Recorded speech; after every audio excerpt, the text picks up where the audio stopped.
une des choses que je suis très, très reconnaissant, j'étais loin comme je ne pensais pas du tout à l'appel de Dieu dans ma vie pour devenir pasteur. Ça, c'était l'une des plus choses. C'est pour l'une des raisons, je crois que bien que je suis arrivé à l'église, c'était bien. Mon pasteur m'a posé une question. Je voulais tellement juste rester à côté. J'ai dit, ben, je veux juste travailler pour le Seigneur. C'était ça vraiment ma question. Mais finalement, au fil du temps, à mon âge, en travaillant pour le Seigneur, j'ai vécu beaucoup de choses. Et il y a des choses que j'ai vécues, et c'est peut-être le moi, je vais dire, ça veut dire moi-même personnellement, ou en mon orgueil, ou en mon attitude, ou ben, Dieu veut faire montrer sa gloire en moi, et moi, peut-être que je voulais d'autres choses. Mais j'aimerais bien parler aux jeunes aujourd'hui comme Dieu a fait en moi. Vous n'avez pas besoin de passer à travers tout cela pour vraiment servir Dieu et pour rester dans la volonté de Dieu. La seule chose, comme tu vois, Salomon nous a parlé et lui, il a vécu beaucoup de choses. Et maintenant, il nous a enseigné vraiment comment maintenant vivre et comment marcher ou bien faire l'œuvre de Dieu. Et comme le pasteur Serge nous a enseigné déjà, juste oublie qui tu es et seulement voir les autres et voir l'œuvre de Dieu. Et cela, c'est très intéressant en toute chose. Et sans hypocrisie, je vous dis vraiment, et ce n'est pas un travail aussi facile, oublier qui tu es et commencer vraiment à voir tous les autres. Et des fois, et surtout quand tu le fais et tu vois comme si toi, tu restes encore à terre, ça devient comme si un problème. Tu dis non, non, non, non peut-être que j'agis mal ou je ne fais pas vraiment ce que Dieu m'a dit de faire. Maintenant, le problème, c'est que la Bible nous a parlé ici, il y a un verset, j'aime bien dans Proverbe, on va regarder ensemble. Proverbe chapitre 15, il y a 3 versets qui m'ont touché, beaucoup touché. Ici, c'est l'oreille attentive aux réprimandes qui mènent à la vie fait son séjour au milieu des sages. Celui qui rejette la correction méprise son âme, mais celui qui écoute la réprimande acquiert l'intelligence. Et le dernier verset, il dit, la crainte de l'Éternel enseigne la sagesse et l'humilité précède la gloire. Quand vraiment, il y a des moments où tu vois vraiment Dieu cherche tout simplement notre humilité. Il veut vraiment sonder nos cœurs et de voir vraiment qui nous sommes et ce qu'il nous a appelé à faire. Est-ce que nous sommes vraiment dans son plan ou nous voulons quelque chose d'autre? Et je vous dis sincèrement, Dieu m'a parlé et m'a beaucoup convaincu dessus. Peut-être que Dieu m'aide à vraiment être soumettre complètement à sa volonté. Mais je vous dis sincèrement, c'était difficile. Voyant l'œuvre et ma famille surtout a subi beaucoup de tort de ma part par rapport à courir à droite à gauche et oublier la famille. Et c'est ça, je dois enseigner vraiment ce qu'il doit faire. Et d'autres choses que je faisais avant, lorsque ma famille de l'autre côté m'appelle pour me demander quelque chose, j'ai précipitamment le fait sans le consentement de ma femme. J'ai appris depuis quelques mois, quand Dieu m'a parlé et m'a fauté dessus, j'ai appris maintenant, quand on m'a demandé quelque chose, je cours directement vers ma femme. Je dis, chérie, vois si c'est bon de faire, tu vas le faire, mais juste les choses entre tes mains. J'ai dit, si c'est bon, fais-le, mais si tu vois que ce n'est pas correct, alors agis selon ta volonté. Maintenant, j'ai appris beaucoup et vraiment, je vois en faisant cela, il y a beaucoup de choses qui ont commencé à changer finalement. Financement, Dieu commençait à rétablir certaines choses dans notre vie. Dieu commence à vraiment faire quelque chose à travers nous et c'est exceptionnel.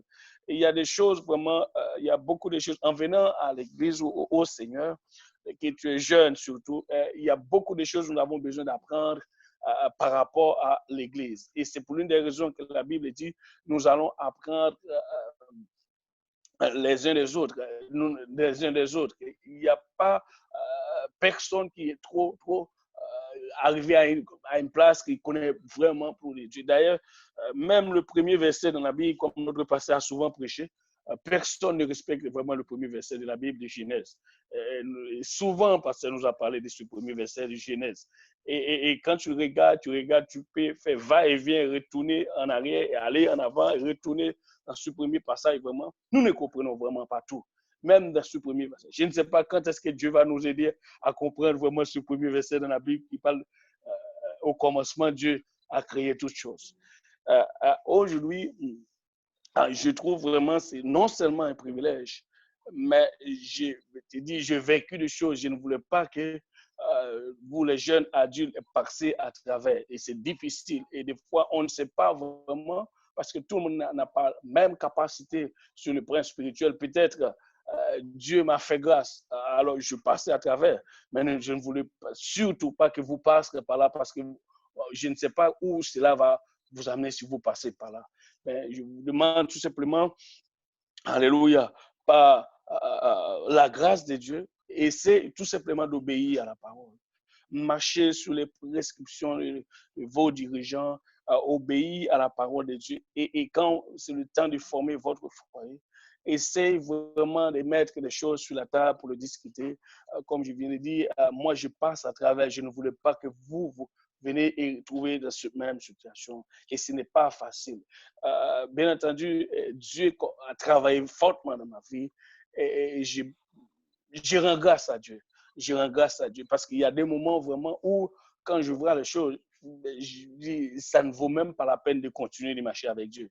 Et je vous dis, et tant que pasteur, ce n'est même pas une parole à dire ou de parler de tout ça, mais juste pour vous dire, écoutez, servir le Seigneur, ça demande, vous voyez, moi je comprends une chose, l'humilité, ça non seulement l'humilité, mais il y a aussi l'humilité et douceur, patience. Je crois, quand on parle de l'amour, c'est vraiment fort. Et c'est lui qui est en tête de toutes ces choses. Mais l'humilité, douceur et patience. Et cela va aussi, comment dirais-je, faire éclater l'amour dans votre vie. Parce que c'est l'humilité, patience et douceur. Par exemple, l'humilité, pourquoi? L'humilité, c'est lorsque tu y arrive quelque chose au lieu maintenant, si tu as la douceur, au lieu que tu essaies de dire quelque chose, tu vas rentrer tout simplement encore rechercher Dieu avec douceur. Et quand tu vas parler, maintenant, tu ne vas rien dire pour offenser personne. Tu vas juste dire les choses qui vont amener les gens ou qui va conduire les gens plutôt à la repentance ou bien toi-même, au lieu de dire quelque chose pour offenser. Parce que si tu n'as pas la douceur, c'est que tu vas, quand vient l'épreuve, d'ailleurs, la première chose que tu vas sortir, c'est juste des boulettes pour lancer sur des gens, et ils vont courir, ils vont fuir par cela. Et avec une douceur, il vient la paix de Dieu. Dit, même s'il y a des problèmes, même s'il y a beaucoup de choses qui passent, mais quand il ressent la paix de Dieu, ou qui vient, et là, la douceur est calmée, parce qu'imagine que la Bible dit une parole douce calmer tout simplement la fureur. Si quelqu'un s'est fâché parce qu'il y a un problème, écoutez, que Dieu donne cette humilité avec ce problème et toi, tu vas lui rencontrer quelque part et lui parler et lui dire une parole de douceur.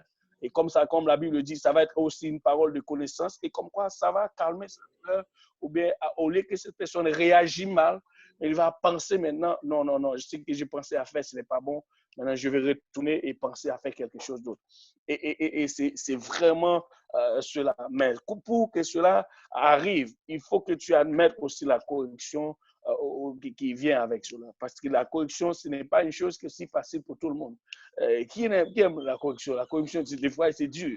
Alléluia. Il y a des choses qui sont dures et tu dois le faire vraiment si tu veux admettre ou tu veux vraiment laisser corriger par Dieu. Ce n'est vraiment pas facile. Mais la seule chose, je vais vous dire, encore une fois, jeune, moi, j'ai passé par ces choses parce que Dieu a son plan et moi-même, je pensais que j'ai le meilleur plan que Dieu. Et c'est peut-être la raison pour cela que Dieu me fait passer à travers. Et ça, c'est quand on est jeune, même pas jeune, même l'âge d'adulte aussi, nous allons penser que nos plans, c'est meilleur que ce que Dieu veut. Vu que nous voulons ce que Dieu, nous voulons une chose et nous le voulons maintenant, et Dieu dit, tu n'es pas prêt pour cela, tout simplement. Attends un peu. Lorsque tu es prêt, et là, tu vas l'avoir. Mais c'est pour cela, en tout cas, je vais vous dire sincèrement, Dieu m'a corrigé beaucoup. J'essaye, Dieu m'a dit non. Je reste encore le reste. J'essaie et quand j'essaie, la correction vient. Je ne veux pas la correction, mais je souffre. Alléluia. Mais là, je dois quand même retourner et comme ça, déployer mes ailes. Et alléluia, je ne veux pas pousser les ailes encore, je vais les déployer, car c'est quand vient le moment de la correction, il n'y a pas des ailes là. Maintenant, tu veux juste déployer tes ailes et souffre que ce que tu dois souffrir. Et puis, alléluia. Et quand le temps est passé, tu dis, gloire à Dieu, Jésus, je vais encore, alléluia, je reviens, je vais faire ta volonté maintenant, parce que je pensais que j'étais mieux. Alléluia, j'ai plus de connaissances que toi, mais je réalise vraiment, toi, tu es le maître. Alors, c'est tout simplement. Et ça fait du mal. Et en cela aussi, c'est là, quand tu ne vas pas corriger par Dieu, et tu vas faire du tort et du mal aussi à ta famille. Et c'est là, c'est grave. Quand tu fais du tort, tu regardes ta famille, et là, tu vois que tu l'as fait du tort, écoute, tu veux juste cacher ton visage, même pas pouvoir les regarder. Et quand tu ressens toi-même que tu as fait du tort à ta famille. Et ce n'est pas ce que Dieu nous a appris à faire, parce que nos familles doivent apprendre beaucoup de choses de notre part. Peut-être, je ne sais pas pour plusieurs, moi je ne vais rien dire, c'est confinement. Je ne sais pas, peut-être qu'il y a des critiques. Une chose que je n'aime pas, c'est juste que les âmes qui sont en train de mourir sans Dieu, sans espoir. Ça m'a fait mal. Mais le confinement, je ne sais pas pour tout le monde, c'était pour moi personnellement. Peut-être Dieu m'a fait rentrer, comme Jésus-Christ a dit à Pierre, mais fouille ton épée, ton four. Alléluia. Peut-être que je devrais rentrer et fouiller mon épée quelque part pour laisser que Dieu fasse sa volonté. C'est peut-être vraiment, vraiment pour ce moment. Et Dieu m'a beaucoup parlé et Dieu a fait beaucoup, beaucoup de choses par rapport à cela. Mais je rends grâce à Dieu et ce qu'il est en train de faire, c'est peut-être pour le futur de son Église. Je ne sais pas combien de jours il me reste. Peut-être, qui sait? C'est peut-être mon dernier jour. Alléluia, on ne sait jamais. Parce que je n'ai aucune idée. Personne n'a aucune idée du plan de sa vie. C'est Dieu qui est le maître. Vous voyez, peut-être que c'est mon dernier, ma dernière journée, je parle, et peut-être que, alléluia, ou peut-être que Dieu va faire encore, à continuer à faire autre encore avec moi personnellement, ou pour son œuvre. Je ne sais pas. Mais tout ce que je sais, que Dieu m'a fait comprendre plein de choses par rapport à moi-même et ce que ma famille et son Église. Je comprends toujours maintenant à tous. C'est pourquoi je dis toujours, l'Église reste victorieuse de jour en jour. Et l'Église, c'est l'institution de Dieu. Et Dieu m'a fait apprendre beaucoup de choses par rapport à cela. Je vais encourager les jeunes adultes. S'il vous plaît, je vous en prie de soumettre votre volonté à la volonté de Dieu afin que de réussir vraiment dans ce que Dieu veut que tu réussisses. Et tu ne peux, écoutez, avant, peut-être, lorsque tu étais dehors dans le monde, tu pouvais faire et penser contraire et aller d'une autre manière. Mais avec Jésus, c'est contraire. Avec Jésus, c'est contraire dans tous les sens, c'est contraire. Avec Jésus-Christ, si tu veux, alléluia, avoir, tu donnes plus. Avec Jésus, alléluia, si tu veux monter, tu descends. C'est complètement différent. Et c'est là, des fois, que Dieu brise la première chose en nous, c'est le soi, hein, ou le moi, je veux dire le moi. Le moi, c'est l'une des plus grandes choses on voit parce qu'il y a nos yeux charnels qui voient beaucoup, beaucoup de choses et nos cœurs désirent. Nous ne sommes pas dans le temps de Salomon où lui, ce qu'il désirait, il pouvait l'avoir parce que lui, il avait beaucoup d'argent. Mais nous, peut-être que des fois, nous voulons avoir certaines choses, nous n'avons pas la capacité pour l'avoir. Ça prend tout simplement la volonté de Dieu. Et si nous voulons l'avoir nous-mêmes, et Dieu sait exactement qu'est-ce que cela va faire ou va produire pour nous dans le futur, et nous n'allons pas l'avoir, parce que ça, c'est notre volonté. Mais quand c'est la volonté de Dieu, même s'il va nous dire attendre parce que ce n'est pas le moment, ce n'est pas bon pour toi maintenant, Attends tout simplement un peu. Et c'est ce que Dieu va faire avec nous. Et c'est pourquoi, en tout cas, je crois que vous êtes en train vraiment de faire un travail déjà grand dans l'œuvre de Dieu.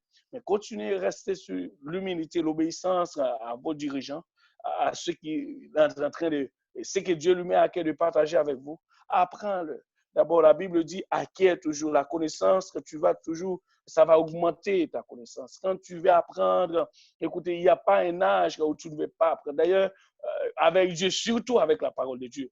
Même dans le premier verset, comme je vous l'ai dit, à chaque fois que tu relis encore un verset dans la Bible, tu peux trouver un autre message dessus, d'une autre façon. Parce que la parole de Dieu révèle encore de nouvelles choses. Et c'est pourquoi je vais vous dire encore, il y a un dernier verset, parce que je vois que c'est déjà 21 heures.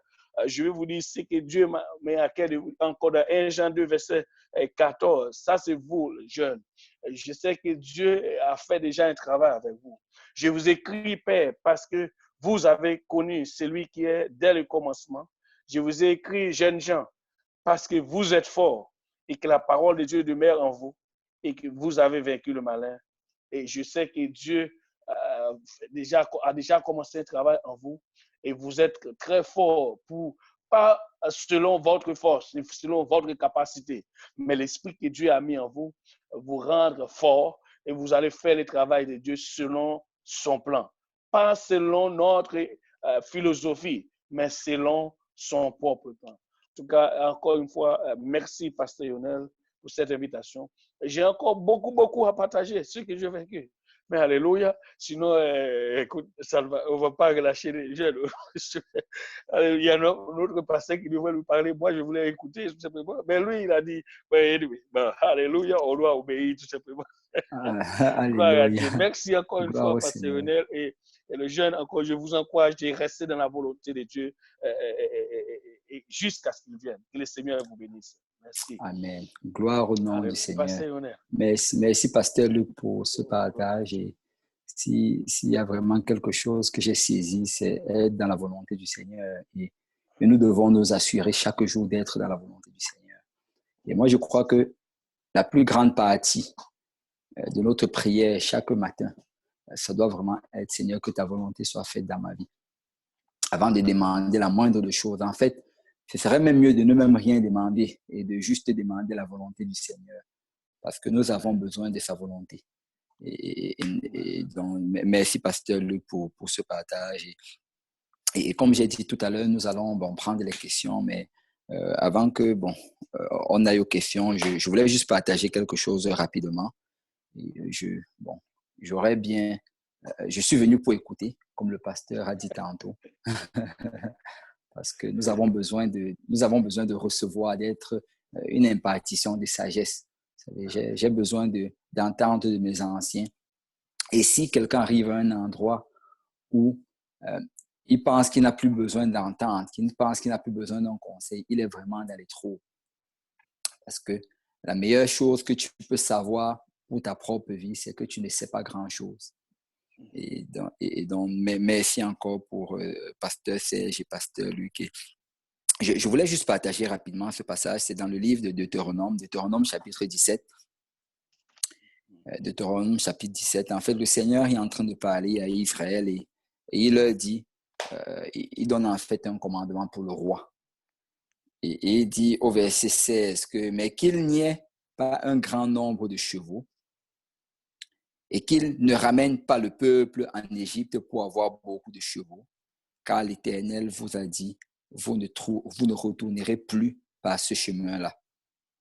Verset 17, qu'il n'ait pas un grand nombre de femmes, afin que son cœur ne se détourne point, et qu'il ne fasse pas de grands amas d'argent et d'or, quand il s'assiera sur le trône de son royaume. Il écrira pour lui dans un livre une copie de cette loi qu'il prendra auprès des sacrificateurs les Lévites.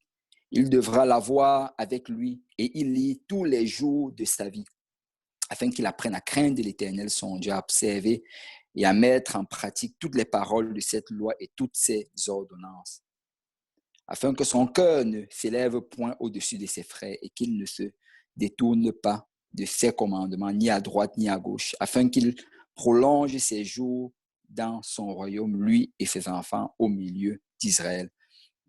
Et ce que je voulais partager, en fait, c'est bon, c'est sûr que je suis encore jeune, j'ai beaucoup à apprendre, mais s'il y a quand même quelque chose que j'ai appris pendant ces dernières années en côtoyant les hommes de Dieu et en faisant certaines erreurs et en recevant certaines corrections, c'est vraiment ce que ce passage est en train de dire. Parce que si tu regardes, le Seigneur adresse 3 choses ici.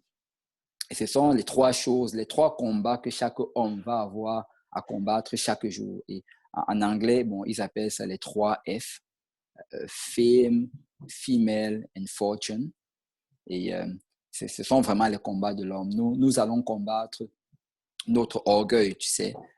L'orgueil, l'homme va la combattre plus souvent plus que la femme.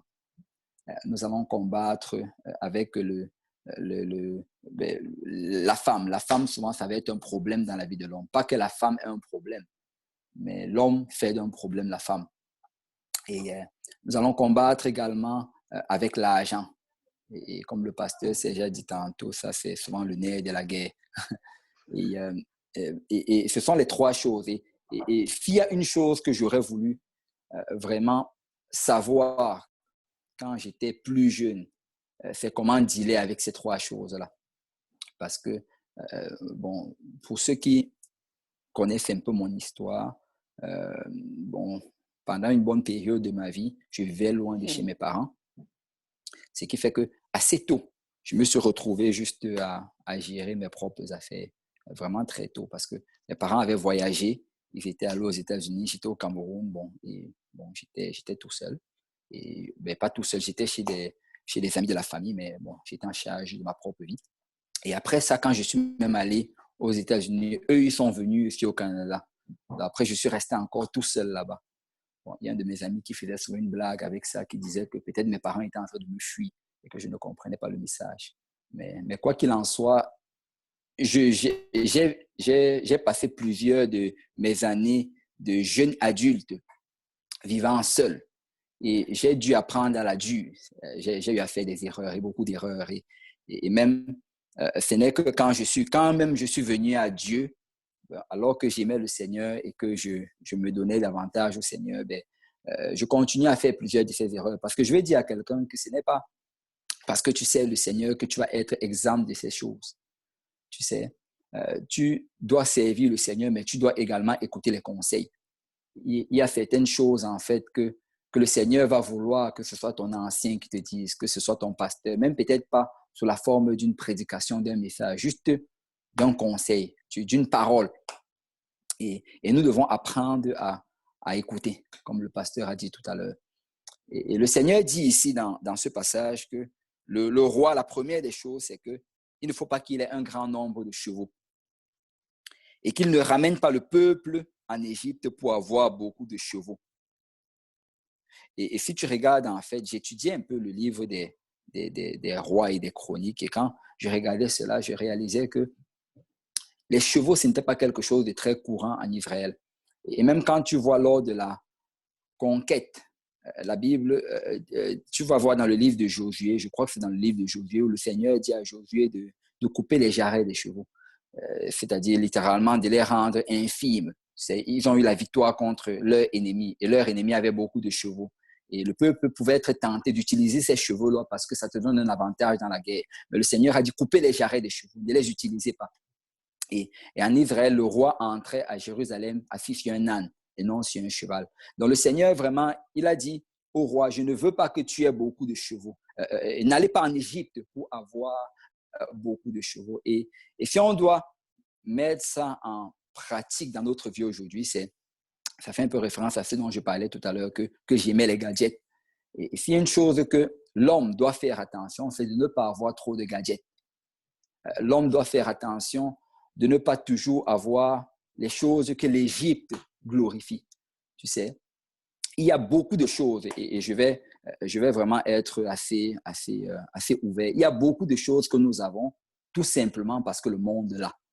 Et il y a beaucoup de choses que nous gardons dans nos maisons, que nous achetons tout simplement parce que nous avons vu cela dans une publicité ou bien nous avons vu cela, je ne sais pas, à la télé, mais même d'ailleurs la télé, bon, ça c'est un autre sujet, mais pourquoi toutes ces choses? Et plus on accumule ces choses-là, plus elles vont nous éloigner de Dieu. Vous savez, toutes ces choses vont être une distraction dans notre vie. Plus tu as des choses, plus tu vas être distrait. Et le défi vraiment de l'homme, c'est d'essayer de vraiment mettre une barrière, de mettre un filtre. Bon, moi, le filtre que le Seigneur m'a donné, c'est mon épouse. Et bon, parce que chaque fois que je vais te parler de quelque chose à mon épouse, tu vas voir, elle va d'abord commencer un peu à faire une grimace.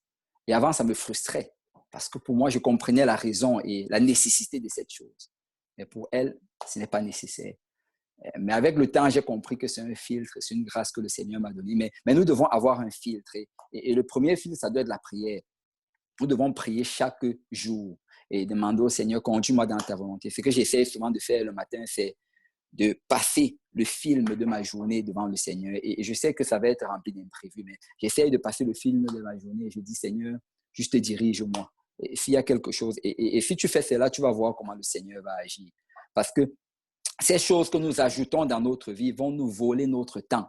Ces choses que nous ajoutons dans notre vie vont nous voler notre énergie. Tu sais, le plus tu regardes les choses, le plus tu entends des choses, mais quand tu vas aller pour prier, toutes ces images-là vont repasser devant toi. Et tu auras du mal à te concentrer. Tu auras du mal à te connecter du Seigneur. Et quelqu'un a dit que la raison pourquoi beaucoup n'entendent pas la voix de Dieu, c'est tout simplement parce qu'ils entendent beaucoup de voix pendant la journée. Si tu n'arrêtes pas d'entendre des voix, et ça, c'est notre ère de la technologie, où des gens veulent tous être des youtubeurs, où tout le monde veut avoir une audience, des gens qui vont les suivre. Et nous devons faire attention de ne pas trop suivre les gens. Nous devons faire attention de ne pas être trop distrait par des choses. Et le Seigneur a dit ici, je ne veux pas qu'il ait beaucoup de chevaux. Je ne veux pas qu'il retourne en Égypte. Je ne veux pas qu'il retourne. Il y a certaines choses qui doivent rester en Égypte. Et le peuple de Dieu doit savoir cela. Les frères dans le Seigneur doivent savoir qu'il y a certaines choses. Et vous savez, si tu es marié, bon, si tu es célibataire, ça va de soi. Mais si tu es marié, il faut que tu réalises que tu es le gardien de ta maison. Je n'ai pas dit le dictateur, mais j'ai dit le gardien. Et en étant le gardien, ben, tu dois contrôler les choses qui entrent et les choses qui sortent. Et tu dois le faire avec sagesse, comme le pasteur Serge a dit tantôt. Tu dois approcher avec sagesse. Tu dois approcher avec douceur, comme le pasteur Luc vient également de le dire. Mais tu dois t'assurer que chaque chose qui rentre est en accord avec la volonté du Seigneur. Et ça demande en fait du tact, ça demande de la sagesse. Et tu dois prier le Seigneur par rapport à ça. L'autre jour, pendant le temps de confinement, il y a un monsieur qui donnait des choses sur Kijiji gratuitement. Et bon, là, je n'avais pas trop besoin de l'approbation de mon épouse parce que c'était gratuit. Donc, je suis allé pour le prendre. Mais tu sais, alors que je suis arrivé là-bas, il m'a dit quelque chose, en fait. Et je ne sais pas, mais ça m'est resté dans la tête. Et le monsieur, en fait, bon, pour vous dire, c'était des moulures qu'il donnait. C'était de belles moulures qu'il avait mis sur Kijiji. Et là, j'étais étonné du fait qu'il donnait toutes ces belles moulures-là.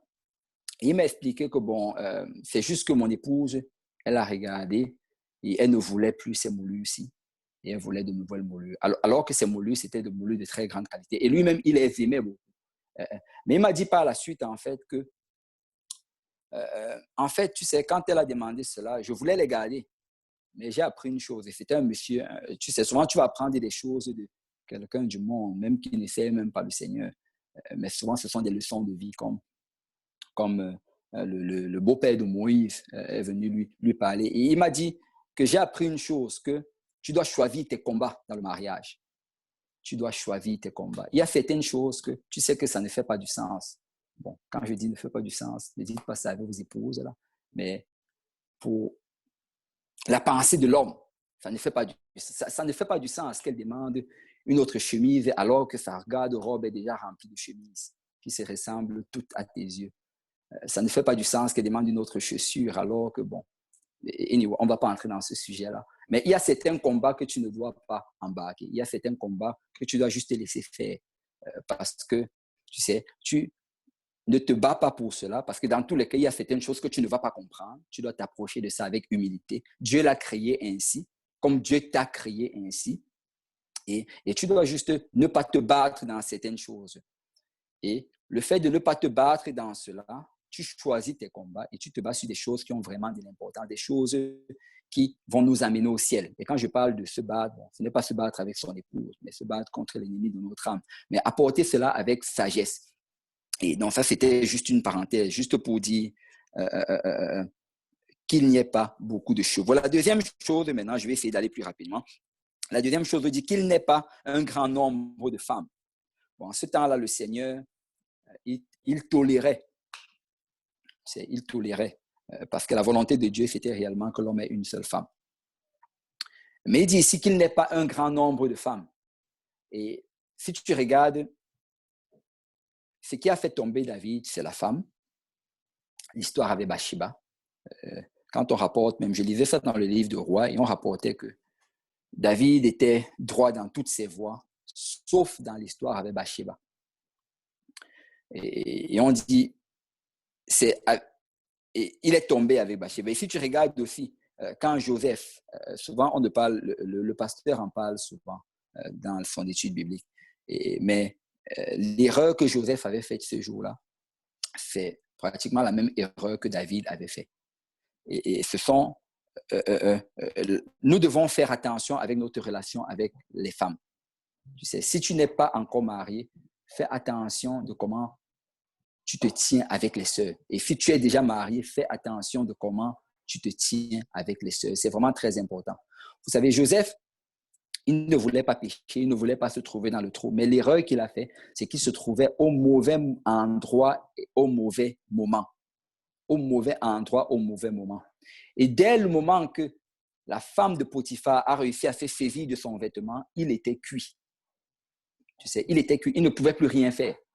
Et c'est la même chose. Tu sais, si tu te trouves au mauvais endroit, au mauvais moment, le diable va se saisir de toi et tu seras cuit. Et je suis en train de donner des conseils aux non-mariés et aux personnes mariées.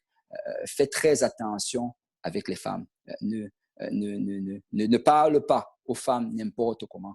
N'amène pas les choses du monde dans l'Église, tu sais, qu'il n'y ait pas de flirt. Pourquoi est-ce que tu flirtes avec elle? Pourquoi est-ce que tu joues des jeux? C'est un garçon, si tu joue avec des garçons, c'est un homme, ou bien va jouer avec ta femme, si tu es déjà marié. Si tu n'es pas encore marié, joue juste avec les frères. Ou bien joue tout seul. Mais parce qu'il y a certains jeux qui vont t'amener dans des endroits où tu n'aurais jamais espéré y être. Et comme j'ai dit tantôt, une fois que tu es saisi, tu es saisi. Troisième point maintenant, il dit ici, et qu'il ne fasse pas de grands amas d'argent et d'or. Le troisième point qui est fortune, la fortune. Nous devons faire attention avec l'argent. L'argent, comme quelqu'un a dit, c'est un très bon serviteur, mais c'est un très mauvais et un très méchant maître. Si tu commences à donner trop d'importance à l'argent dans ta vie, si l'argent devient la chose la plus importante, écoute, tu vas gâcher complètement ta vie. Comme le pasteur Serge disait tantôt, souvent on va dire qu'on fait des choses pour la famille, mais réellement on le fait pour nous. Tu sais, ta famille, elle a plus besoin de ton temps que de ton argent.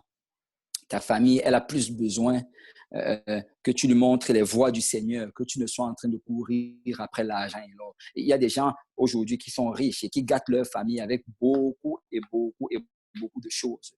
Mais la famille est en train de sombrer dans le désespoir et c'est vraiment le chaos total. Pourquoi? Parce qu'ils ne donnent pas les choses les plus importantes. La première chose que tu dois donner à ta famille, c'est Dieu. C'est la toute première chose. Tu es le sacrificateur de ta maison. Assure-toi de veiller sur ta famille. Je parlais tout à l'heure d'être un gardien. Un homme doit savoir si sa femme prie. Et je le crois fermement. Un homme doit savoir si sa femme prie. Et si elle ne prie pas, ce n'est pas que tu vas l'approcher en pointant vers elle. Pourquoi tu ne pries pas? Non. Mais c'est que tu vas prier pour elle. Et je vous assure que ça marche. Tu pries pour elle, que le Seigneur l'amène à un lieu de prière. Et le Seigneur va l'amener à un lieu de prière. Tu dois intercéder. Tu dois savoir si tes enfants prient. Tu dois savoir si tes enfants lisent la parole de Dieu. Tu es le gardien. Quand tu regardes dans le jardin d'Éden, Dieu avait donné cette responsabilité à l'homme. Cultive le jardin et garde le jardin. C'est cultiver, c'est le travail. Tu dois travailler pour les amener à l'endroit où ils doivent être dans le Seigneur. Et garde, tu dois les protéger contre les attaques de l'ennemi. Tu dois les protéger contre des choses qui viennent du monde. Tu dois les protéger contre Satan.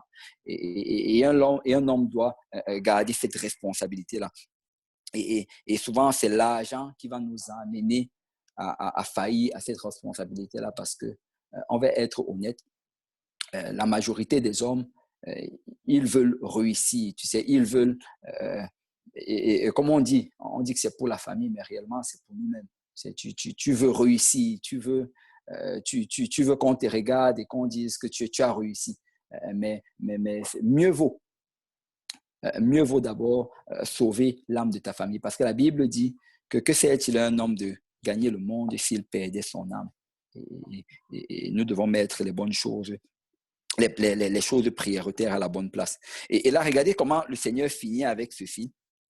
Il dit ici, quand il s'assiera sur le trône de son royaume, il écrira pour lui dans un livre une copie de la loi qu'il prendra auprès des sacrificateurs, les Lévites. Si tu veux être un homme de Dieu, il va savoir que tu as toujours ta Bible avec toi. Vous savez, assure-toi de lire cette Bible chaque jour. Assure-toi de lire, même si ce n'est qu'un chapitre chaque jour. Juste mets quelque chose dans ta tête. Donne-toi un programme et on ne va pas le dire assez. Vous savez, ceux qui lisent la Bible vont grandir. Ceux qui lisent, souvent, je parle à l'église de Saint-Michel et je leur dis que je vais les amener à commencer à chanter cette chanson de l'école du dimanche. Vous savez, on aime chanter des chansons compliquées, mais même les adultes doivent chanter ça. Lis ta Bible chaque jour. En fait, il dit prie et lis ta Bible chaque jour. Chaque jour et chaque jour. Que si tu continues à la lire chaque jour, tu vas grandir. Et c'est vraiment ça la clé. Un homme de Dieu doit lire sa Bible. Et le Seigneur dit ici clairement que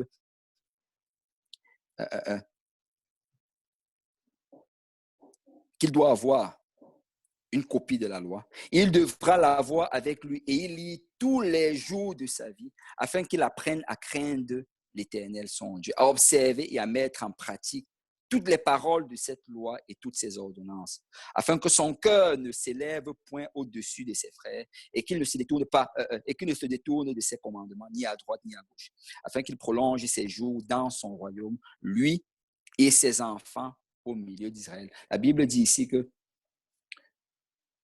si l'homme fait sa part, si l'homme lit cette Bible, si l'homme médite sur cette Bible, qu'est-ce qui va se passer? C'est que ses enfants vont prospérer, sa famille va prospérer. Quand tu regardes dans le jardin d'Éden, Dieu avait donné le commandement à Adam. Adam était censé le transmettre à sa femme, mais Adam n'a pas fait un bon travail à le transmettre. Ce qu'il a transmis, c'était un enseignement approximatif. Et cela a causé réellement la chute de son épouse. Et la Bible nous dit que le Seigneur sanctifie son épouse par la parole. Et toi, l'homme de Dieu, tu dois connaître que ta femme ne connaisse pas cette parole mieux que toi. Que ta femme ne lise pas la Bible plus que toi. Que ta femme ne soit pas plus apte et à l'aise avec la parole de Dieu que toi. Tu sais, il faut que quelqu'un vienne te parler d'une chose, te pose une question. Il faut que tu aies déjà médité sur cette chose, que tu aies déjà étudié cette chose. Parce que si tu lui donnes le mauvais enseignement, tu lui donnes la mauvaise réponse. Et très souvent, nous allons donner une réponse, tu sais, parce que tu es l'homme. Mais si tu lui donnes la mauvaise réponse, tu es en train de la mettre à la merci de l'ennemi de son âme. Donc, c'était ce que je voulais partager. Fais attention à l'orgueil, fais attention aux femmes et fais attention à l'argent. Gloire au Seigneur. Et je ne sais pas s'il y a des questions par rapport à tout ce qui a été partagé jusqu'à présent. On a commencé un peu tard et excusez-nous, on a eu quelques petits problèmes techniques, mais là, bon, il est 21h26. On peut prendre quelques questions quand même avant de terminer s'il y en a. Et je ne sais pas si le pasteur Kausi avait quelque chose à dire.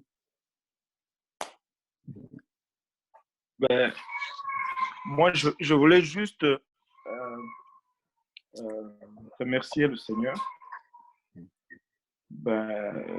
du privilège juste de m'asseoir là et d'entendre autant de profondeur, autant de sagesse, autant d'onction et de direction. Et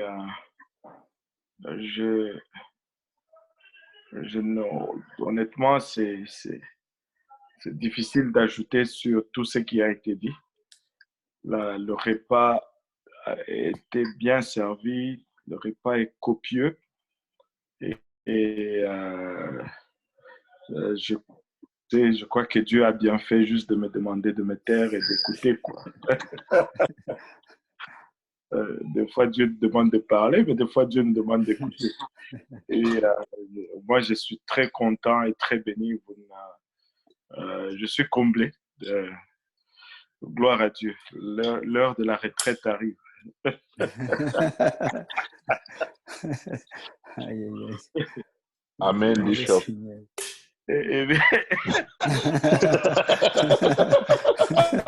Il faut l'arrêter, lui. Il faut l'arrêter.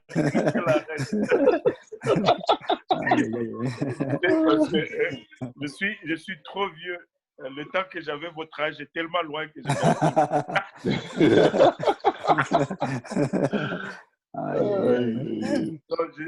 honnêtement, je suis vraiment béni. Gloire à Dieu. Vraiment. Amen. Je sais, mais il y a quelque chose qui me fait mal, je dois vous avouer. Juste 19 personnes de connectées avec tous les jeunes qu'on a. Ça m'attriste un peu. J'aurais aimé voir plusieurs jeunes être connectés et aussi être nourris comme ça. Mais je ne sais pas où ils sont, c'est le confinement. Bon, je ne sais vraiment pas où ils sont. Ça, c'est très attristant. Mais en tout cas, la nourriture est bonne. Je suis content de juste, vraiment content et satisfait de juste écouter. Amen. Amen. Gloire au Seigneur. Amen. Et j'allais oublier, mais nous avons quand même un ancien avec nous, le frère Vincent. Il a failli passer inaperçu. Il voulait qu'il nous salue juste ou bien, bon, s'il avait quelque chose à dire. Que Dieu vous bénisse tous. Est-ce que vous m'entendez bien? Amen. On t'entend bien, frère Vincent. Gloire à Dieu. Le Seigneur, il est vraiment bon et comme pasteur, notre bishop, frère K aussi, il a dit, je suis trop vieux, ça m'a poussé à sourire un peu. Et c'est seulement qu'il se prépare à d'autres étapes. Alors Dieu est en train de le préparer. Gloire à Dieu. Non, c'est un repas très substantiel. Et je retiens plusieurs portions de ces choses-là. Et vous savez, les jours passent et un jour, on se retrouve avec des cheveux blancs. C'est aussi rapide que cela. Et mettre en pratique la parole de Dieu, c'est vraiment la solution. Et de voir toute cette sagesse et cette grandeur de Dieu, c'est, comme je dis, recueillir la grâce et la miséricorde. C'est comme la manne. Elle se renouvelle chaque jour, mais si on ne la recueille pas, si on ne la pétrit pas, si on ne la mange pas, elle ne portera pas de fruits. Et si on veut porter du fruit, Dieu doit nous émonder, doit enlever des morceaux supplémentaires.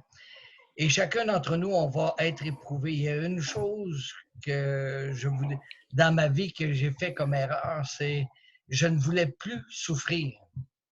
Et ça, c'est une très grave erreur que j'ai faite. Parce que le jour où tu décides de ne plus souffrir, le Seigneur va s'organiser pour que tu vives quelque chose, pour comprendre qu'il y a quelque chose de puissant dans la souffrance, dans l'abnégation, dans la mort. Et je remercie Dieu pour ça, de voir toute cette belle jeunesse qui ont la force. Il y a un dicton qui dit « Si jeunesse savait et si vieillesse pouvait ». mettre en pratique la parole de Dieu tous les jours, c'est que Christ peut vivre en nous. Et je remercie le Seigneur de voir qu'il y a un futur, il y a un grand réveil qui s'en vient. Il y a plein de belles choses, mais tout cela, la foi sans des actions, sans des verbes, ça demeure quelque chose qui ne porte pas de fruits. Mais le Seigneur désire qu'on porte tous des fruits et le Seigneur va le faire parce qu'il a promis que l'œuvre qu'il a commencée en nous, il est parfaitement capable de la terminer. Et tout cela va venir par la mort à soi-même. Et aussi, il y a une chose que je retiens aussi de notre frère Serge, c'est rendre compte. Et ça, c'est une chose que j'ai appris, à rendre compte. On est toujours regagnant. Parfois, on veut faire des choses en solo, surtout si on est habitué à avoir vécu longtemps seul ou à faire nos choses nous-mêmes. De rendre compte va nous épargner beaucoup d'erreurs. Alors, ceci étant dit, je remercie Dieu pour tous nos dirigeants, pour tous les ministères et continuons à prier pour eux. Et le jour de notre délivrance est près de nous. Et je dis à mon épouse, il faut trouver les versets qui nous concernent. Les versets qui nous concernent dans notre génération pour impacter notre génération. Et les moments que l'on vit, c'est une opportunité très grande de se préparer pour les noces de l'agneau parce que la Bible dit que son épouse s'est préparée. Alors, c'est le temps de revêtir le vêtement, c'est le temps d'être prêt. Maranatha, Jésus revient. Que Dieu vous bénisse. Merci beaucoup, Pasteur Lionel, de donner l'opportunité. Et dans mon cœur, je suis encore très jeune. Gloire au Seigneur. Amen. Gloire au Seigneur. Je sais que certaines personnes nous ont... Le pasteur Kaozi, je crois qu'il est parti parce qu'il doit enregistrer Approche apostolique. Ah, il est encore là, donc je crois qu'il doit partir d'un moment à l'autre. Mais merci pour tous ceux qui se sont connectés. Et je sais que si vous avez des questions, n'hésitez pas, vous pouvez les poser même maintenant. Nous sommes encore avec le pasteur Serge. Et s'il y a une chose quand même que je dois, on dit de rendre honneur à qui est dû. Mais je sais que le pasteur Serge, il a beaucoup influencé ma vie, et surtout ma vie de couple. En fait, c'est le père de mon épouse, pour ceux qui ne le savent pas. Et je me rappelle encore, bon, ça c'est toute une histoire. Mais quand je suis... premièrement, c'était même la personne, pour ceux qui le savent, c'est la personne qui m'avait prêché l'évangile quand j'étais venu dans la maison du Seigneur. Et je me rappelle, je crois qu'il venait d'Allemagne, il était juste venu pour la conférence francophone. Et le Seigneur fait qu'on se retrouve dans la même table. Et je me rappelle toujours, il m'avait parlé en fait, je me rappelle encore, je ne sais pas, mais c'est toujours frais. C'est comme si tu n'oublies pas ces choses. Et je crois que c'est une bonne chose que tu n'oublies pas.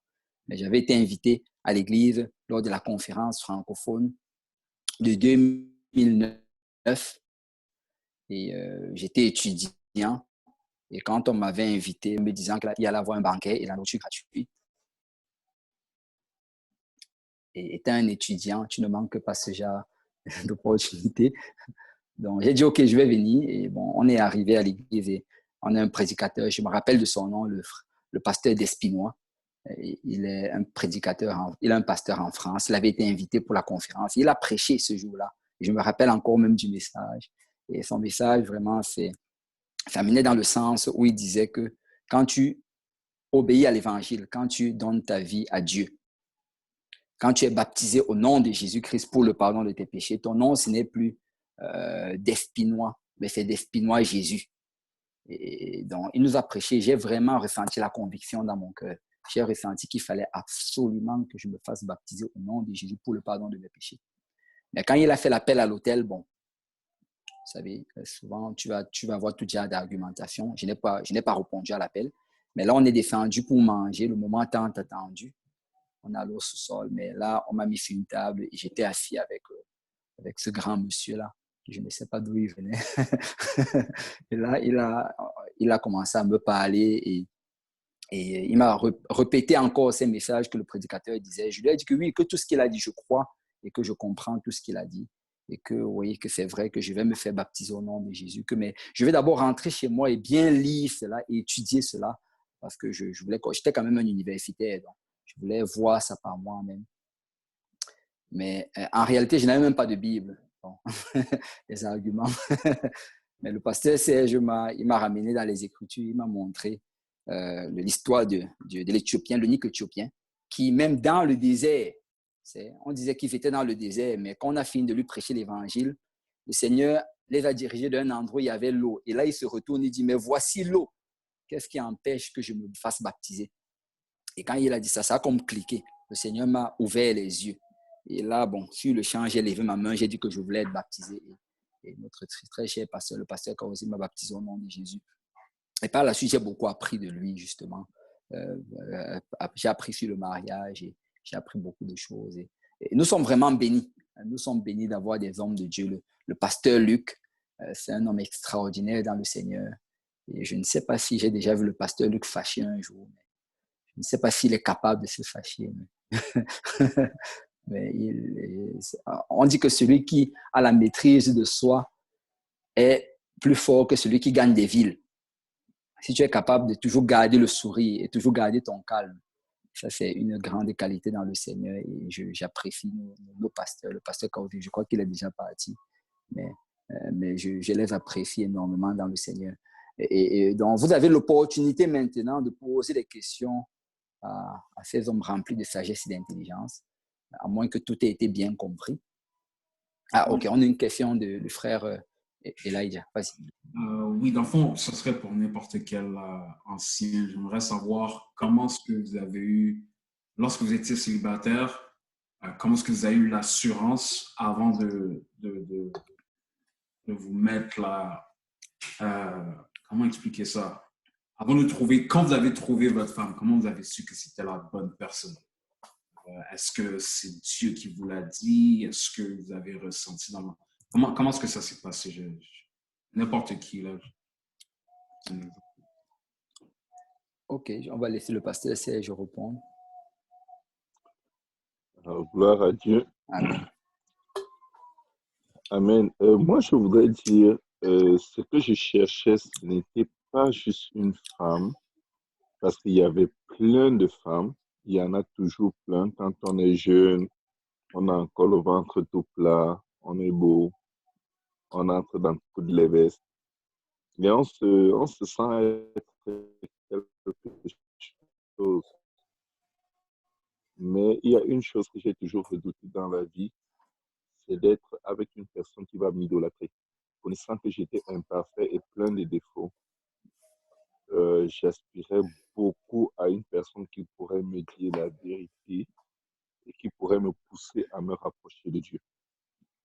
Et ce disant, comme j'ai dit, il y avait plusieurs sœurs autour de ma vie, aussi bien à l'université que à l'église. Mais il y avait une qui vraiment j'étais comme le cadet de ses soucis en fait. Elle voulait se marier avec Jésus. Elle ne voulait pas du tout de quelqu'un qui va encombrer sa paix, sa relation avec Dieu, parce qu'elle tenait au ciel plus que à toute chose. Et je m'essayais toujours. C'est pourquoi aujourd'hui je parle beaucoup des jeteurs de grains. Je m'essayais toujours, ce n'était pas très sage. Et un jour, je lui demande, est-ce que tu penses que tu peux épouser quelqu'un comme moi? Elle m'a dit un non tellement radical, tellement ferme, que je suis rentré chez moi, je me suis regardé dans le miroir, je me suis dit, en fait, qui suis-je? Et là, j'ai réalisé, mais elle ne me dit pas non parce que je suis mauvais, mais c'est parce qu'elle a donné tout à Dieu. Elle a donné tout son cœur à Dieu. Et là, je me suis dit, regarde Seigneur, même si ce n'est pas ma femme, fais que ce soit elle, parce que moi, je veux aller au ciel. C'était facile de se marier juste avec une personne parce qu'elle te dit oui dans tout ce que tu veux, qu'elle dise oui, jusqu'à ce que vous vous mariez et te montre de toutes les couleurs. C'était facile de trouver une fille qui sait qui connaît ta psychologie et qui va juste répondre à tes attentes pour que tu l'épouses avant qu'elle se lâche et elle te montre tout ce que tu n'avais pas prévu. Mais c'était une perle rare que de trouver une personne qui aimait le Seigneur de tout son cœur, de toute son âme, de toute sa pensée. Et c'était un amour pour Dieu sincère. Elle avait zéro stress par rapport au mariage. Aujourd'hui, on voit beaucoup de filles qui comptent leur âge et qui sont stressées. Est-ce que je vais me marier? Ça, là, tu pouvais lui donner 40 ans qu'elle aurait été totalement indifférente. Et vraiment, j'ai su que il fallait juste que Dieu me fasse grâce parce que j'avais décidé c'est elle ou rien. Ben, je me suis accroché. Ça a pris 2 ans pour qu'elle me dise oui. Et je suis vraiment béni, très reconnaissant d'avoir une femme dont l'humeur, les émotions ne dépendent pas de si je me comporte bien ou pas. Euh, Son cœur est attaché à Dieu. Oui, elle n'est pas insensible à mes actions, aussi bonnes que mauvaises, mais je sais qu'elle elle ne ratera pas le ciel à cause de moi. Elle ne renoncera pas à Dieu à cause de moi. Et je sais que même si je me perdais, elle ne va pas se perdre. Et c'est ça, en fait, je cherchais. Le Seigneur me disait toujours, avant que je sois à ce niveau avec elle, quand je priais à Dieu, je lui demandais, Seigneur, dis-moi, est-ce que c'est ma femme? Il me disait toujours, cherchez premièrement le royaume de Dieu et sa justice, et toute chose vous sera donnée. Pendant presque 2 ans, un jour, j'ai dit à Dieu, est-ce qu'il y a un autre royaume que celui où je suis déjà? Parce que moi, je ne comprends plus. Je suis déjà né de nouveau, je te sers. Dieu me dit, cherche premièrement le royaume des cieux. Parce qu'il y a une autre dimension du royaume.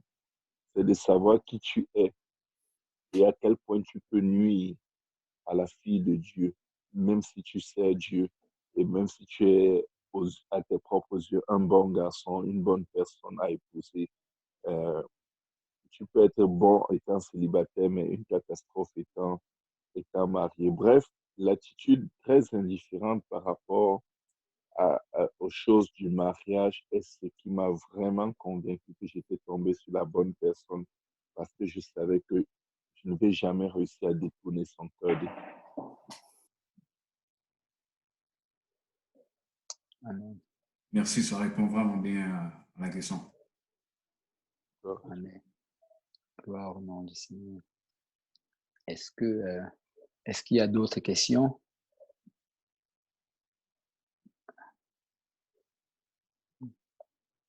Gloire au Seigneur. Amen. Et bon, je vais peut-être poser une question. Bon, puisque vous n'avez pas de questions, moi j'ai une question. Comme on est avec bon, des hommes de Dieu qui ont l'habitude de... Allô, oui. Oui, pasteur Lionel. J'avais une question pour le pasteur Luc. Oui. Oui, le pasteur Luc a dit que tout à l'heure là, qu'il s'assure chaque jour de faire la volonté de Dieu. Bon. Oui, on sait que la volonté de Dieu, c'est dans sa parole, mais concrètement, j'aimerais qu'il soit un peu plus précis. Quand il dit faire la volonté de Dieu chaque jour, oui, c'est ça. On doit lire la Bible, on doit essayer de faire cela.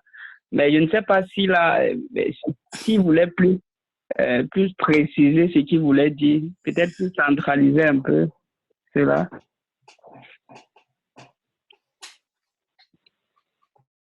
Pasteur Luc? Oui, je suis là. Merci encore une fois. Ok, super. Faire la volonté de Dieu, c'est... oui, tu vas lire la Bible, tu lis la Bible, ça te donne une instruction, mais faire la volonté de Dieu, c'est dans tout ce que tu vas faire et que Dieu te donne vraiment la direction dessus. Parce que sinon, tu peux penser que tu es dans la volonté de Dieu et tu es hors de la volonté de Dieu. Parce que la volonté de Dieu, c'est, oui, la Bible, c'est normal, parce que ça, c'est vraiment, et c'est là que nous allons grandir.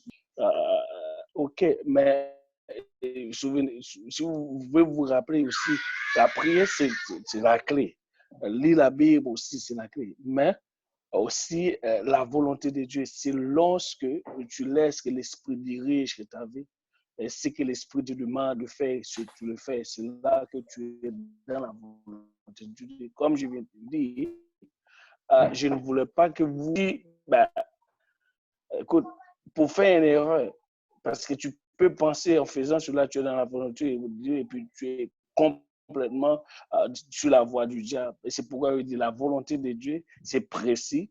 Et tu dois être sûr que c'est la voix de Dieu qui te parle à n'importe quelle décision. Tout ce que tu penses, que tu désires faire, lorsque tu es un enfant de Dieu, tu dois vraiment t'assurer que Dieu te dit oui. Et tu vas agir par cela. Amen. Amen. Parce que j'ai bien, bah, dès le début, la clé, c'est vous dire, moi aussi, je pensais en faisant mes choses, je faisais la volonté de Dieu. J'étais hors de la volonté de Dieu. Et puis une autre chose, tu peux être même dans le ministère. Ce n'est pas question où qui tu es. Non, non, non. Tu peux être même faire beaucoup de choses et tu es hors de la volonté de Dieu. Parce que tu le fais pour toi-même, tu ne fais pas vraiment selon Dieu. C'est pourquoi il est dit, premièrement, il y a l'humilité qui doit vraiment te saisir, l'humilité, douceur et patience. Et quand tu as saisi ces choses, là, tu vas être sûr que dans la volonté de Dieu, parce que tu vas t'humilier toi-même, comme le pasteur Serge nous a parlé, il a dit, la Bible dit, que Jésus-Christ dit, c'est lui qui va devenir mes disciples, qui s'est renonce à lui-même. Vous voyez? Renonce à toi-même, ça veut dire qu'il y a des décisions que tu penses que c'est bon pour toi, mais qu'en est-il de Jésus? Tu vois? C'est ça. La volonté de Dieu, c'est tout simplement tu dois être sûr de la voix de Dieu qui te parle en faisant des choses. Et quand tu es dans la voix de Dieu, il y a des choses parce que tu es en guerre. Tu vois, pendant que tu vis avec la chair, tu es en guerre. Parce qu'il y a l'homme extérieur et l'homme intérieur. Et des fois, il y a des choses qui peuvent montrer à l'extérieur tu es correct et puis à l'intérieur tu es complètement hors de ce que Dieu veut. C'est pourquoi tu dois être juste que tu t'assurer que tu es soumettre dans la volonté de Dieu, tu te mets directement, dis Dieu, je veux juste faire ce que tu me dis. Aide-moi. Comme David, souvenez-vous, il y a un verset qu'on va dire, c'est Seigneur, regarde si je suis sur une mauvaise voie. Si chaque jour tu peux prier comme ça, demande, Seigneur, regarde si je suis sur une mauvaise voie et conduis-moi dans la voie de la vérité ou la voie de l'éternité. Ça serait vraiment une bonne chose. Amen. Et je voulais aussi juste mentionner quelque chose, comme le pasteur Luc est en train de dire vraiment, Dieu a une volonté. Parce que souvent nous pensons qu'il y a plusieurs voies qui sont bonnes. Et c'est vrai, il y a plusieurs voies qui sont acceptables, mais il n'y a qu'une seule voie qui est agréable à Dieu. Il n'y a qu'un seul, Dieu a un chemin et vraiment on va dire la gloire de l'homme, c'est de pouvoir discerner la volonté de Dieu. La Bible dit que la gloire du roi, c'est de la cacher. La gloire de Dieu, c'est de la cacher, mais la gloire des rois, c'est de pouvoir discerner. Et si nous passons le temps dans la présence du Seigneur, dans la prière, si nous lisons la parole de Dieu, et si nous le faisons d'une manière assidue, ben, nous allons pouvoir discerner. Parce que vous savez, le Saint-Esprit, la Bible dit que le Saint-Esprit, c'est un enseignant qui va nous enseigner à vivre selon la vérité. Globalement, qu'est-ce que le Saint-Esprit fait? C'est que la parole de Dieu que tu as lue, ben, quand tu vas faire face à une situation, le Saint-Esprit va pointer vers cela, vers la parole de Dieu. C'est pourquoi si tu marches selon l'Esprit, souvent, tu vas vouloir faire quelque chose, mais je crois que ça nous est déjà arrivé, que tu ressens il y a quelque chose comme si qui n'est pas correct avec cela. Et souvent, tu te demandes, mais c'est quoi exactement? Ce n'est pas un péché, mais il y a quelque chose qui n'est pas correct. Comme si quelque chose te bloque. Et souvent, quand ça arrive, tu ne dois pas repousser cela, mais tu dois plutôt examiner cela dans le Seigneur. Tu dois te demander, bon, est-ce que c'est vraiment ça la volonté de Dieu? Et donc, mais ça demande la sensibilité spirituelle et la prière dans la lecture de la parole de Dieu. Et en passant dans le livre, dans les épîtres, les mêmes qualificatifs que Paul utilise pour parler de marcher selon l'esprit, il utilise ces mêmes qualificatifs qui parlent de marcher selon la parole. Parce que marcher selon l'esprit, réellement, c'est marcher selon la parole de Dieu. Parce que la parole, c'est l'esprit. Et ce n'est pas... Parce que souvent, on regarde marcher selon l'esprit. Oui, bien sûr. J'ai une dernière chose. Excusez, Pasteur Lionel. Non, non, merci. Il y a le verset dans Romains 1er verset, Romains 12, verset 1-2 qui dit ceci. Et ces deux versets, ne vous conformez pas au siècle présent. Vous voyez? La première chose qu'il a dit, c'est juste que déposer ton corps sur l'autel, c'est ça. Offrir ton corps comme un sacrifice d'abord vivant. Et c'est là que vous allez discerner la volonté de Dieu. Et c'était ça que j'ai dit. Merci. Amen. Amen. Ben, peut-être je vais peut-être un peu plus centraliser encore plus ma question. En fait, ce que je voulais demander, c'est que est-ce qu'à un moment donné de votre vie, vous avez fait face à certains choix? Parce que comme en grandissant, il y a des volontés faciles à discerner parce que c'est scripturel, c'est écrit. Il y a d'autres problèmes que vous allez faire face. Et je voulais savoir, est-ce que souvent vous avez cherché la face de Dieu par rapport à certains plans que vous n'avez pas pu discerner et vous avez fait par exemple recours à quelqu'un, un autre homme de Dieu pour demander des conseils? Parce que c'est plus ma question. Est-ce que chaque fois vous avez toujours pu discerner quelle est la voix de Dieu par rapport à un plan et bien par rapport à une situation que vous avez fait face? Bien, ça vous a parfois pris d'aller voir quelqu'un et bien un autre frère pour savoir. Maintenant, Est-ce que je peux pas passer? Attends. Que... Oh, vous voulez? Non. Oui, Pasteur Lucas t'écoute. OK. Maintenant, je viens de dire, d'abord, la raison, discerner, comprendre la volonté de Dieu, tu dois premièrement prier. Ça, c'est lire la Bible et c'est la clé. Mais maintenant, pour une chose personnelle, voilà ce que je vous en parlais dès le début. Il dit, Dieu me met à terre à plusieurs reprises que moi, je voulais faire ma propre volonté en pensant que c'était la volonté de Dieu, puisque je suis dans le ministère. Oui. Et c'est pourquoi je vous dis, il y a des choses que moi, je suis passé à travers. Je ne voulais pas que vous retombiez là-dedans. Mais la clé, c'est ce que vous devez faire, c'est avoir l'humilité, l'obéissance, non seulement l'humilité, la patience, la douceur. Maintenant, c'est quand, oui, tu peux prier pour quelque chose, mais tu dois attendre que Dieu t'a dit, ouais, c'est le moment. Mais tu peux aller prier, vous savez, et prier parce que tes désirs là. Et où il y a aussi l'esprit de toi-même qui dit, ouais, c'est ça. Et toi, tu cours simplement et tu vas le faire. Et tu n'étais pas dans la volonté de Dieu, ce n'était pas de Dieu, c'était juste toi. Parce que tu as envie tellement d'avoir ce que tu as, ou bien ce que tu penses. Et là, tu pries. Et Dieu n'a rien dit, mais tu penses que Dieu t'a parlé. Pourtant, c'est toi-même qui te parle. Ouais. Et c'est là que tu vas tomber dans l'erreur. Et après, tu vas découvrir tout de suite. Et après, l'erreur, parce que tu es conscient, tes regards étaient déjà tellement fixés dessus, tu penses que c'est Dieu qui t'a parlé. Pourtant, c'est toi qui te parles toi-même. Parce qu'il y a trois voix. Pendant ce que tu dis là, il y a trois voix. Et on a parlé de cela. Il y a la voix de Dieu, il y a ta voix, il y a la voix du diable. Écoutez, ta voix et le diable, c'est pareil. Il n'y a pas de différence. Si tu suis ta voix, tu es dans l'erreur. Si tu suis la voix du diable, tu es dans l'erreur. Mais il y a que la voix de Dieu vraiment qui va nous conduire dans sa volonté. C'est tout simplement ça. Amen.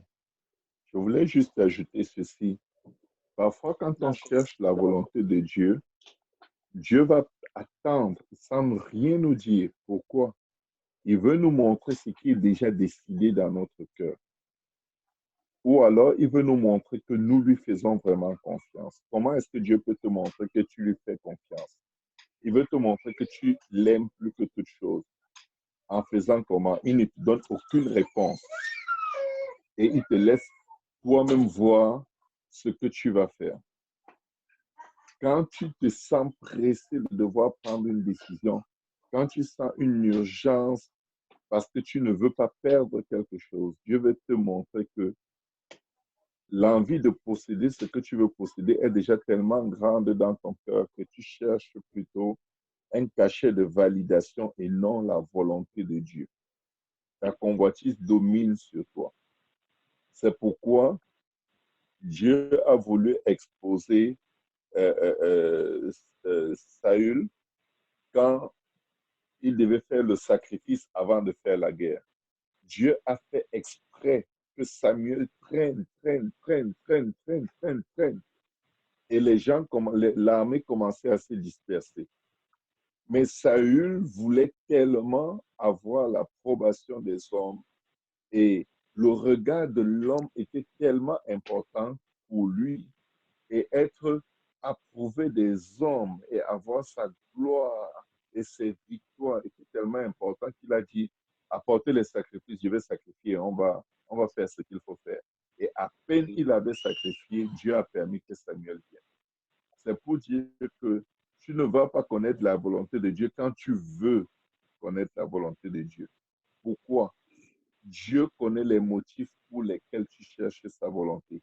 Et c'est souvent le motif qui va pousser Dieu à te révéler sa volonté ou à te cacher sa volonté pour te montrer qui tu es et qu'est-ce que tu devrais corriger avant de revenir la prochaine fois chercher sa volonté. Parce qu'il faut vraiment, quand tu cherches vraiment la volonté de Dieu, tu dois d'abord renoncer à ta volonté, renoncer à tes rêves, renoncer à tes désirs et dire, Seigneur, même si tu ne fais pas ce que je veux, même si tu ne fais pas ce que je souhaite, même si tu ne me donnes pas ce que je te demande, même si tu ne me dis pas comment marcher, je te fais quand même confiance. Et ce niveau est plus grand que celui de la foi. La foi, c'est la ferme assurance des choses que tu espères. C'est-à-dire que tu es attaché à une chose bien précise. Mais la confiance, c'est comme Job disait, même s'il me tue, je lui ferai quand même confiance. Même s'il ne me donne pas exactement ce que j'ai vu et que je désire tant, je lui fais confiance. Parfois, Dieu ne te donne aucune réponse pour te montrer si tu lui fais confiance ou non. Et parfois, tu vas te précipiter et Dieu va te rappeler qu'en fait, toute ta prière, c'était juste le théâtre. Tu avais déjà pris ta décision. Amen. Amen. Et ça, c'est vrai, en fait, parce que c'est le même principe que le pasteur CSD, là, revient encore et encore. C'est la motivation derrière ta prière, ou bien la motivation derrière ta question va déterminer de la réponse que tu vas avoir. Si la motivation n'est pas bonne, ben, Dieu va te donner la réponse qui va avec la motivation. Et c'est toujours question vraiment de motivation. Est-ce que tu as la bonne motivation? Est-ce que tu demandes, parce que il y a des gens qui posent des questions, qui demandent pas pour obéir, mais ils demandent juste pour savoir si le pasteur va dire ce qu'eux, ils voulaient déjà faire. Et quand c'est ça souvent l'approche, ben, qu'est-ce qui va se passer? Le pasteur va te dire exactement ce que tu viens de lui dire. Ou alors, il ne va rien dire. Parce que souvent, le Seigneur va inspirer l'homme de Dieu à juste fermer sa bouche. Parce que s'il te dit autre chose, ben, ce n'est pas ça que tu voulais. Donc, nous devons toujours nous approcher, d'abord, comme le pasteur Serge a dit, en renonçant d'abord. Tu sais, si tu vas poser une question à l'homme de Dieu et en passant, pour connaître la volonté de Dieu, comme aussi on a dit tantôt, là, n'oublie pas que tu as des aides. Souvent, on oublie la partie du berger. Mais souvent, c'est ça que j'ai enseigné souvent aux gens, c'est que quand tu pries et que tu as du mal à discerner quelque chose, une chose que tu peux aussi faire, c'est d'aller voir le berger. L'homme que Dieu a mis dans ta vie comme berger, et tu peux lui présenter la situation, il pourra t'aider dans la prière, ou bien peut-être le Seigneur peut même lui révéler ta situation avant même que tu n'arrives, pour qu'il t'aide. Donc ça, ce sont des aides que Dieu nous donne, et nous devons être conscients de ça. Mais venir avec la bonne approche, la bonne motivation, et Dieu va nous aider. Gloire au Seigneur. Et super, donc, oui, est-ce qu'il y a quelqu'un d'autre qui... Bonjour, pasteur. Oui. Moi aussi, je bénis le Seigneur pour les enseignements que nous avez donnés. Ça nous a vraiment bénis. Et en fait, moi, j'ai une question d'abord pour pasteur Serge. En fait, j'avais regardé les anciennes vidéos de J. Péniel où le pasteur Serge avait pressé sur la crainte de l'Éternel, où il disait que c'était un élan constant de faire sa volonté. Et c'est par rapport et je demande ma question par rapport à ça. il avait dit, la crainte de l'Éternel, c'est toujours anticiper sur ce que tu peux faire de mal.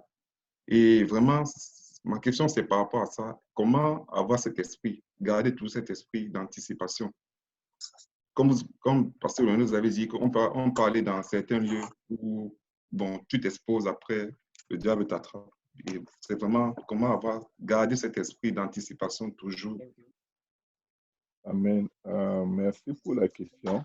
En fait, la relation que nous avons avec Dieu, c'est une relation d'amour. Le Seigneur est mort à la croix pour avoir une épouse. Une épouse cherche à plaire. C'est ça la crainte, chercher à plaire. La crainte, c'est préserver son pied de ce qui peut déplaire, préserver sa langue, préserver ses actions, ses décisions de ce qui peut déplaire au Dieu que nous aimons. La crainte de l'Éternel, ce n'est pas la peur, mais c'est les précautions qu'on prend pour lui rester toujours agréable. Donc, il faut être conscient qu'on est dans une relation. Quand on est dans un mariage, tu es conscient que si tu rentres à une certaine heure, peu importe, même si c'est pour le ministère, ta femme va pas être content parce que tu es quand même son mari. Si tu n'avais pas besoin d'être là pour une famille, il ne fallait pas te marier. Donc, tu feras un ministère avec la crainte de l'Éternel parce que tu t'es engagé devant Dieu à la garder, à être là pour elle, à te réserver seulement pour elle, dans les bons comme dans les mauvais moments, jusqu'à ce que la mort vous sépare. Donc, dans ta relation maritale, la crainte de l'Éternel, c'est de veiller à ce que tes actions, peu importe les bons motifs qu'elles peuvent avoir, n'affectent la fille du Seigneur, de sorte qu'elle devienne triste, fatiguée, vieillie, parce que tu mets, par exemple, le ministère au devant de ta famille, qui est une très, très grave erreur. Donc, tout ceci, la crainte de l'Éternel, c'est vraiment anticiper sur l'opinion de Dieu par rapport à ce que tu veux faire. Même si on te dit, frère, je me rappellerai toujours, mes fils étaient nés aux États-Unis, ils sont nés jumeaux. Quand ma femme est revenue ce soir, je devais prêcher. Je suis allé à l'aéroport l'accueillir, on est retourné chez nous. Et là, mon pasteur qui m'avait accompagné dans tout le processus, je lui dis, pasteur, je suis invité à prêcher ce soir à une veillée. Et il me dit, tu sais quoi, ta femme est là. Elle vient d'arriver le jour où ta femme rentre après plusieurs mois d'absence. Reste chez toi. J'étais traumatisé. Je me dis, waouh, j'ai l'opportunité de prêcher l'évangile, mais ma femme ne fuit pas. Ça, c'est ce que je me suis dit en une fraction de temps. Mais parce que j'ai déjà résolu d'être soumis. Tu sais, pour être soumis, il ne faut pas réfléchir, il faut juste obéir. Comme Pasteur Luc a dit tout à l'heure, tu dois être déterminé, je vais obéir. Parce que si Dieu a mis l'homme de Dieu dans ta vie, ce n'est pas pour que tu argumentes, c'est pour que tu obéisses. Parce qu'il y a de ces choses que tu vas comprendre seulement après avoir obéi. Je suis resté chez moi et je n'ai rien perdu. Et je me suis aperçu que si j'étais parti, j'aurais toujours été un homme qui part à la première raison bonne à mes propres yeux de partir, soi-disant pour servir Dieu.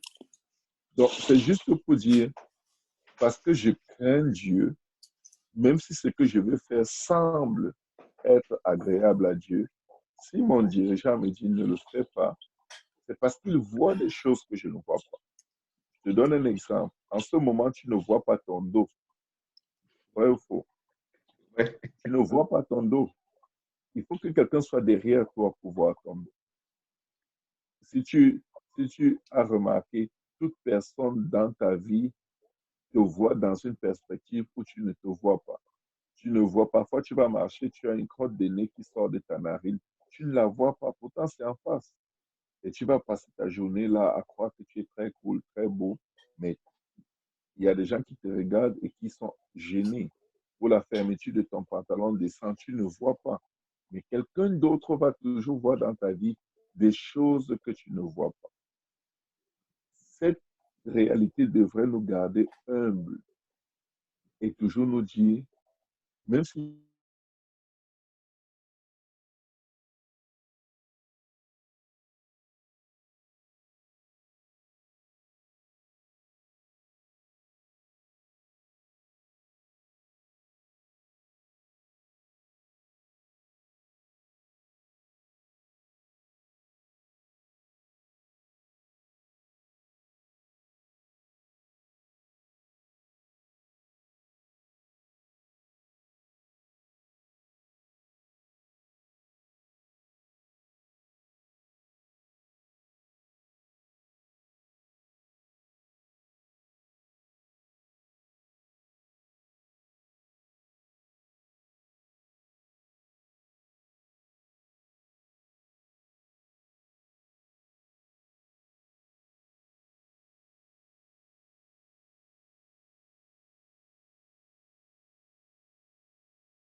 voit les actions du barracuda quand il est dans l'eau, il ne voit pas ton truc et il se met à sauter dessus.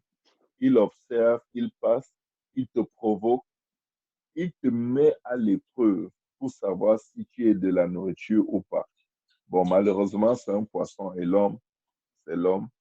Mais si la plupart des chrétiens faisaient au moins comme le barracuda, il y a très peu qui tomberaient dans certaines choses qui n'étaient pas vraiment pour eux.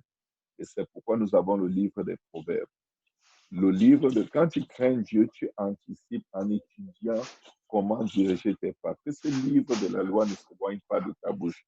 Médite de jour et nuit afin d'agir conformément à tout ce qui est écrit.